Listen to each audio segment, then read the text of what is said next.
আলহামদুলিল্লাহ। সহি মুসলিম অধ্যায় জুমা। আবু হুরায়রা রাদিয়াল্লাহু তাআলা আনহু বলেন, আল্লাহর নবী বলেছেন, যে ব্যক্তি গোসল করে জুমার সলাতের উদ্দেশ্যে মসজিদে আসে এবং নিজের সাধ্যমতো সুন্নাত আদায় করে, অতঃপর জুমার খুতবা মনোযোগ দিয়ে শুনে এবং নীরব থাকে, অতঃপর ইমামের সাথে জুমার সলাত আদায় করে, সেই ব্যক্তির এক জুমা থেকে আরেক জুমা এবং আরও 3 দিনের গুনাহ মাফ করে দেওয়া হয়। সুবহানাল্লাহ।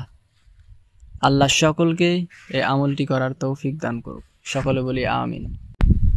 প্রিয় দিনী ভাইরা, যদি আপনাদের আমার হাদিসগুলো ভালো লাগে তাহলে অবশ্যই কমেন্ট করে জানাবেন এবং কোন বিষয়ে হাদিস শুনতে চান সেটিও জানাবেন, বলার চেষ্টা করব ইনশাআল্লাহ। সহিহ হাদিস থেকে বলার চেষ্টা করব।